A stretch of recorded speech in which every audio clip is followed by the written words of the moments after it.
আসসালামু আলাইকুম। তো আজকে এলাম আমি আমার এই দুম্বা এবং চিন্তনের বাগানে। মূলত বাগান বলতে বাগানও নয়, গাছতলা। তো যে জায়গায় দুম্বা এবং চিন্তন গাছ বোনা হয়েছে ওই জায়গায় এলাম আপনাকে দেখাবার জন্যে। তো এই দেখেন, তো নতুন করে আমার চিন্তন গাছে তো কিছু যে চিন্তন লাগতেছে হপায় নতুন করে, এই একটা লাগছে হপায় ছোটো। তো তার পাশাপাশি দুম্বা গাছও আছে, কিন্তু দুম্বা গাছ অনেক দিন আগে লাগানো ছিল, ওই জন্য এই দেখেন তো খাওয়া হয়েছে কিছু। তো তারপরে এই যে বয়স হয়ে গেছে গা, বড় হয়ে গেছে গা। তো এখন এই জাংলাই নতুন করে তো এই চিন্তন লাগানো হয়েছে। চিন্তনের জাস্ট অল্প অল্প হপায় ফল আইতেছে, হয়তো এটা আইছে। তারপরে এই যে নতুন করে এই যে ফুল ধরতাছে, এই যে ফুল নিতেছে।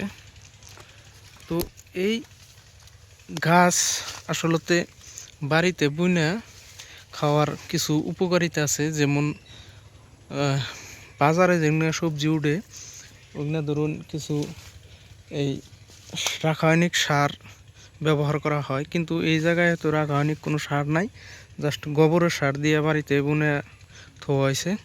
তো এইগুলা খাইলে কিন্তু ওই আমাকে যেহেতু এই বর্তমান দেখা যায় যে যুব প্রজন্মর মধ্যে বহুত রোগ বিয়োগ হয়েছে, বিশেষ করে ক্যান্সার।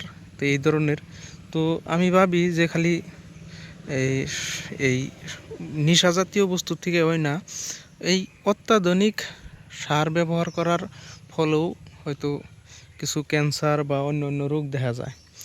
তো এই চিন্তনের পাশাপাশি গাছে দুম্বাও লাগানো আছে। তো দুম্বাও ধরছে, এই যে দেখেন, এই যে একটা দুম্বা, তো এই যে আরেকটা দুম্বা এই জায়গায়।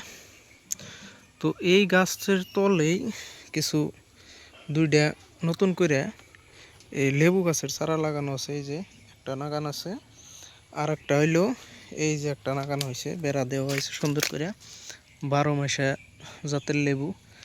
তো এই দুম্বা গাছের আর এই চিন্তন গাছ, তো আমি আপনাদের মানে আমার তরফ থেকে পরামর্শ দিব যে যত দূর পারেন আপনারা বাড়িতে এই দুম্বা অথচ যেগুলা শাকসবজি আছে বাড়িতে বোনা যায়, হয়তো এই আপনার পালেং শাক হোক বা ডাঁটা হোক, এই না আপনারা বাড়িতে লাগিয়ে খাওয়ার জন্য আমি পরামর্শ দিব।